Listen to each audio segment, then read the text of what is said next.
एक गांव में रतन नाम का एक गरीब लकड़हारा अपनी पत्नी सरिता के साथ रहता था। रतन गांव के पास वाले जंगल के बाहर से लकड़ियां काट कर बेचा करता था। उसी से उसके घर का जैसे तैसे गुजारा हो पाता था। एक दिन की बात है, रतन जब जंगल से लकड़ियां काटकर बाजार में बेचने गया तो उसे उसकी लाई हुई लकड़ियों के बदले अच्छे पैसे नहीं मिल रहे थे। रतन भाई, ये लकड़ियां कैसे दी? भाई 50 रुपए किलो की है। देखो भाई, इतने तो नहीं दे पाऊंगा। तुम्हारी लकड़ियों के बदले में 25 रुपए दे सकता हूँ। अरे भाई, इतने कम पैसों में तो मेरी मेहनत भी नहीं निकलेगी। देखो भाई, तुम्हारी लकड़ियां बहुत कमजोर हैं। इनका इतना ही दाम दे सकता हूँ। भाई देख लो, कुछ और मिल जाते तो अच्छा होता। बड़ी मेहनत करके लाया हूँ। नहीं नहीं भाई, अच्छी लकड़ियां लाओ, तभी अच्छा दाम मिलेगा। बोलो, दे रहे हो 25 में या मैं कहीं और से ले लूं? ग्राहक से यह सुनकर रतन काफी ज्यादा दुखी हुआ, परंतु उसके पास लकड़ियां बेचने के अलावा कोई और उपाय तो नहीं था, इसलिए वो मान गया। कुछ देर बाजार में लकड़ियां बेचने के बाद रतन कमाए हुए पैसे लेकर राशन की दुकान पर गया और वहां से सामान लेकर घर की ओर चल पड़ा। रतन को देख रतन की पत्नी सरिता ने उससे कहा, जी आप मैंने जो कहा था वो सामान ले आए। हाँ सरिता, ले आया हूँ। रतन ने सरिता से कह तो दिया था कि वो सामान ले आया है, पर सरिता ने जब सामान देखा तो सामान देखकर सरिता ने रतन से कहा, अरे जी, इसमें तो बहुत थोड़ा सा सामान है और कुछ कुछ काम की चीजें तो आप लाना ही भूल गए। अरे भाग्यवान, मुझे पता है, पर अब मैं तुम्हें क्या बताऊं। इतनी मेहनत करके मैं लकड़ियां काट कर लाता हूं, परंतु उनको बेचकर मुझे थोड़ी भी संतुष्टि नहीं होती है। आज भी मैंने जितनी लकड़ियां बेचनी थी सब बेच दी, परंतु उनसे जितने पैसे मिले थे उन पैसों में बस यही कुछ आ पाया। रतन की ये बात सुनकर सरिता उदास हो जाती है, पर रतन को दिलासा देने के लिए वो उससे कहती है, सुनिए जी, इस तरह हमारा गुजारा कैसे हो पाएगा? आपको तो पता ही है, हम लोग कितनी मुश्किलों से गुजारा करते हैं। हाँ, मुझे पता है सरिता, पर मैं क्या करूं? मुझे कुछ समझ नहीं आ रहा। इतनी मेहनत करता हूं, फिर भी मुझे मेरे मेहनत का फल नहीं मिल रहा है। आप परेशान क्यों हो रहे हो? आप लकड़ियां काटने के बजाय कोई और काम क्यों नहीं देख लेते? हाँ सरिता, मैंने भी कई बार दूसरे काम ढूंढने की कोशिश की है, पर किसी ने भी मुझे काम नहीं दिया। यह सुनकर सरिता भी काफी ज्यादा परेशान हो जाती है और फिर सरिता को परेशान देख रतन उससे कहता है, तुम परेशान मत हो भाग्यवान, रुको मैं फिर से जाता हूं और कुछ और लकड़ियां काट कर उन्हें बेच कर आता हूं। नहीं जी, नहीं, अब मत जाइए आप। अब आप कल चले जाना, वैसे भी शाम होने वाली है और कहीं ज्यादा रात हो गई लकड़ियां काटने में, तो जंगल में परेशानी हो सकती है। ठीक है सरिता, अगर तुम कह रही हो तो मैं कल चला जाऊंगा। तो एक काम करो, तुम रात का खाना बनाओ, तब तक मैं मेरे मित्र से मिलकर आता हूं। सरिता से कहकर रतन गांव में रहने वाले अपने मित्र से मिलने निकल जाता है।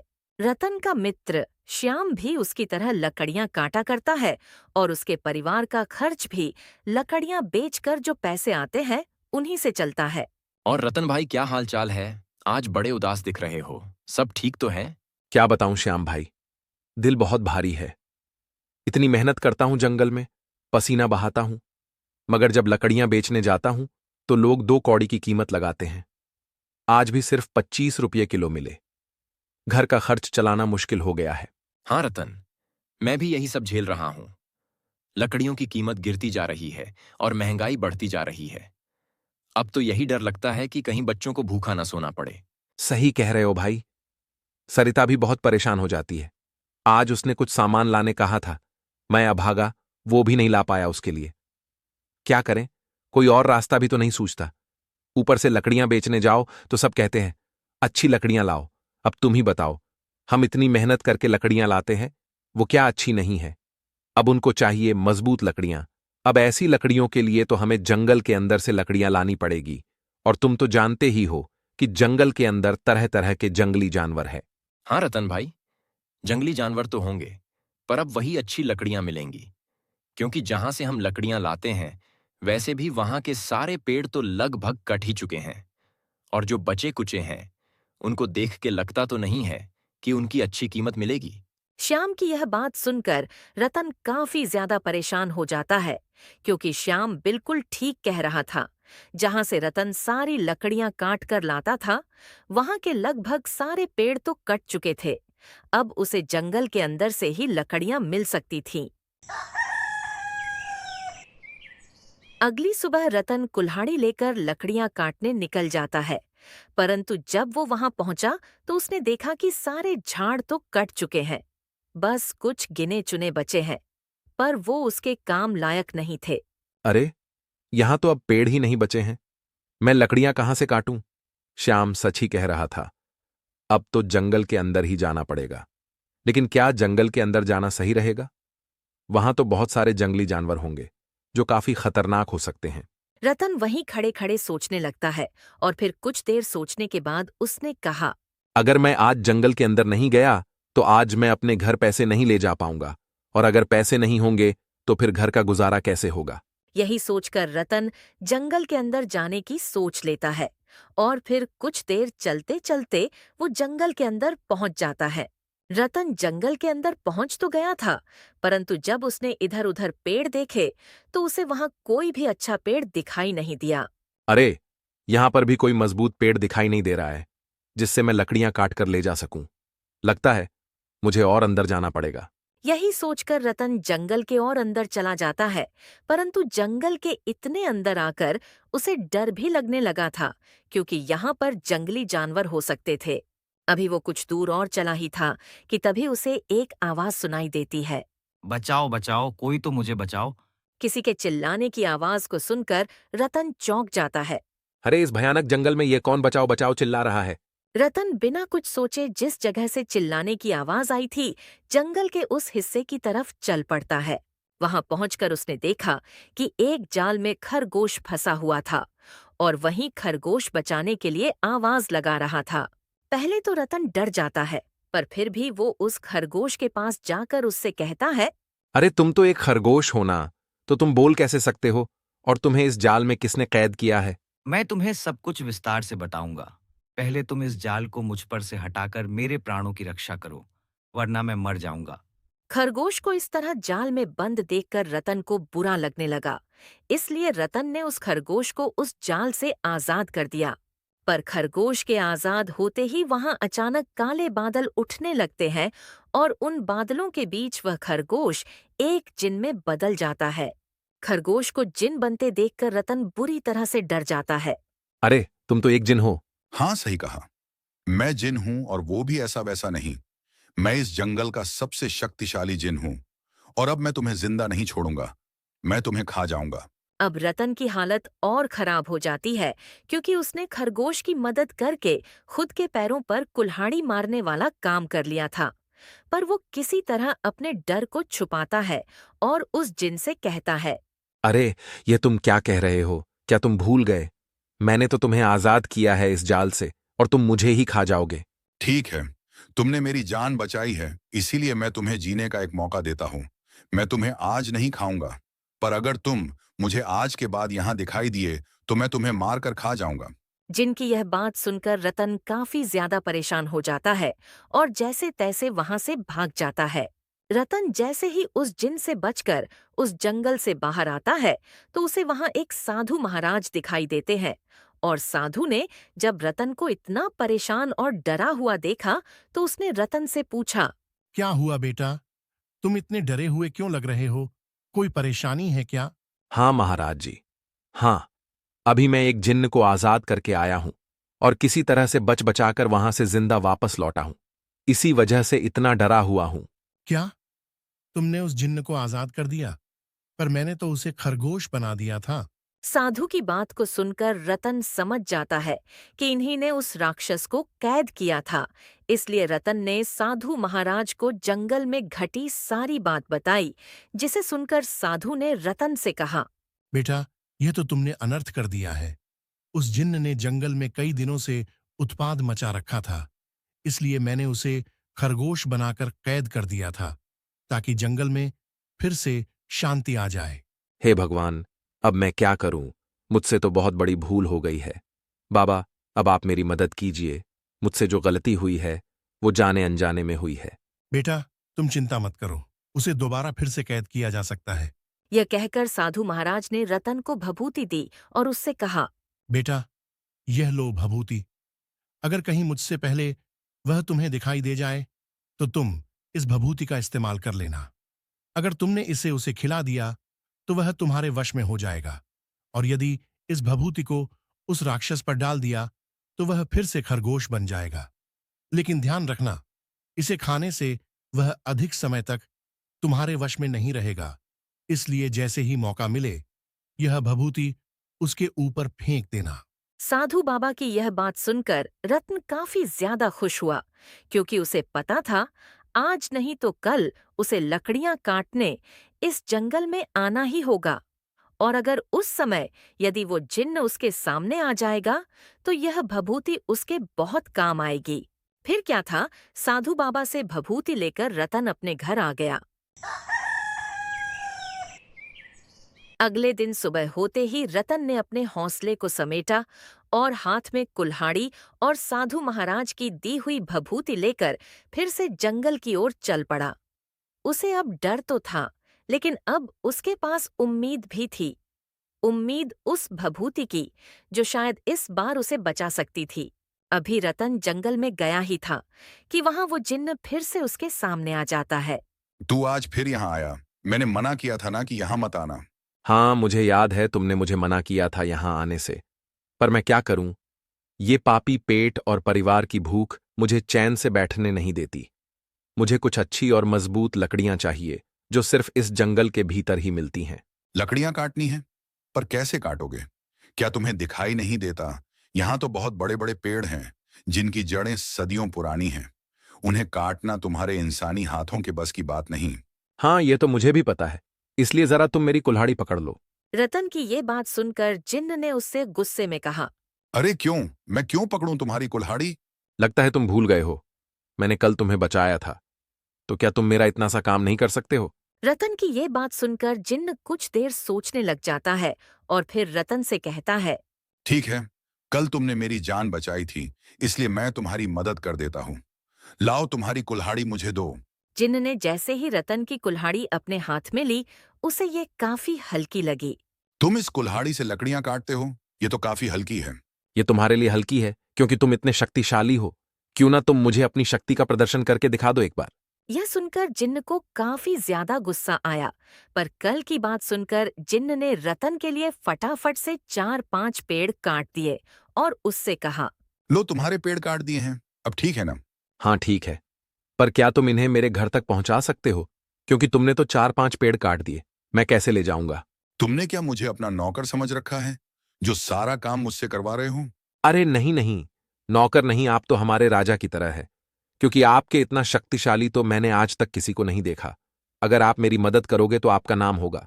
रतन की चिकनी चुपड़ी बातों में आकर जिन्न भी उसकी मदद करने तैयार हो जाता है और लकड़ियां लेकर रतन के साथ चल पड़ता है। चलते चलते कुछ देर में जिन्न रतन के साथ रतन के घर पहुंच जाता है, पर जब उसकी पत्नी ने जिन्न को देखा तो वह बुरी तरह से घबरा गई और बोली, अजी ये तो जिन्न है, आप कहाँ इसके साथ घूम रहे हो? मुझे पता है भाग्यवान, पर तुम डरो मत, ये मेरी मदद करने यहां तक आया है। इसके बाद जिन्न ने रतन से कहा, अच्छा, तो मैं जाता हूँ, पर याद रखना कल दिखाई मत देना जंगल में, वरना अब मैं तुम्हें नहीं छोड़ूंगा। इतना कहकर जिन्न वहां से गायब हो जाता है। और उस जिन्न के जाने के बाद सरिता ने अपने पति रतन से पूछा, सुनिए जी, ये जिन्न कहाँ से आ गया? और आप इसके साथ? मुझे तो कुछ भी समझ में नहीं आ रहा है। वो जिन्न आपकी लकड़ियां क्यों लेकर आया? कुछ बोलिए जी। देखो भाग्यवान, तुम परेशान मत हो, वो जिन्न हमें कुछ नहीं करेगा। उसकी मैंने कल मदद की थी, इसीलिए वो आज मेरी मदद कर रहा था। ऐसे कैसे जी? जिन्न आपकी मदद कर रहा है? वो तो मुझे बहुत ही खतरनाक दिखाई दे रहा था। और आपने देखा नहीं, वह जाते वक्त कितना गुस्से में था और उसने आपसे क्या कहा? हाँ सरिता, मुझे पता है, पर तुम परेशान मत हो, मुझे कुछ नहीं होगा। चलो, मैं लकड़ियों को बाजार में बेचकर आता हूं। आज से हम लोग अमीर हो जाएंगे। क्या अमीर हो जाएंगे? पर कैसे जी?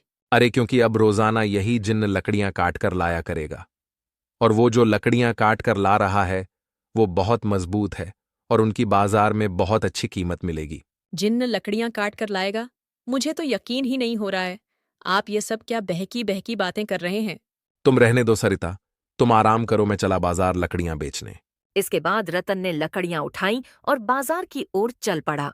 आज उसकी लकड़ियां कुछ ही देर में बिक जाती हैं और आज उसे उन लकड़ियों के बदले काफी अच्छे पैसे मिले, जिससे वह घर का सारा राशन ले आया।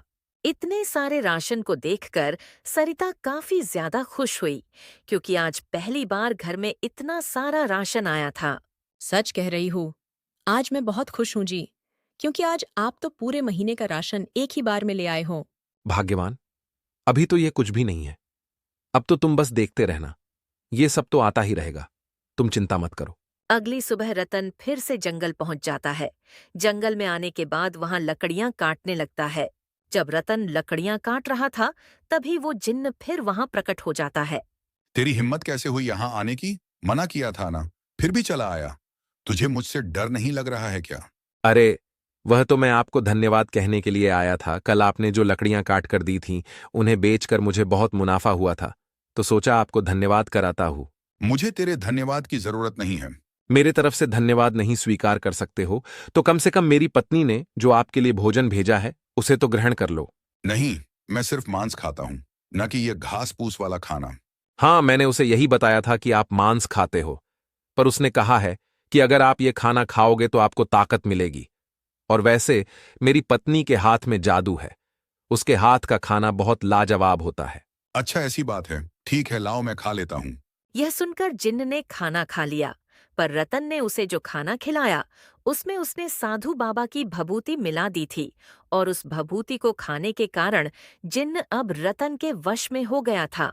और जब रतन को लगा कि जिन्न उसके वश में हो चुका है, तो उसने उससे कहा, चलो, अब जल्दी जल्दी लकड़ियां काटकर मेरे घर पर ले चलो। ज्यादा देर नहीं लगनी चाहिए, मुझे इन्हें बाजार में ले जाकर बेचनी भी है। यह सुनकर जिन्न बिना कुछ कहे जल्दी जल्दी लकड़ियां काटने लगा, और लकड़ियां काटने के बाद उन लकड़ियों को रतन के घर पर ले आया। घर पर आने के बाद जिन्न ने लकड़ियां रखी। इसके बाद रतन ने उससे कहा, अब तुम्हारा काम हो चुका है, अब तुम यहां से जा सकते हो। जिन्न भी वही करता है जो रतन उसे कहता है। जिन्न वहां से चला जाता है। धीरे धीरे रतन इसी तरह जिन्न से काम करवाता रहा।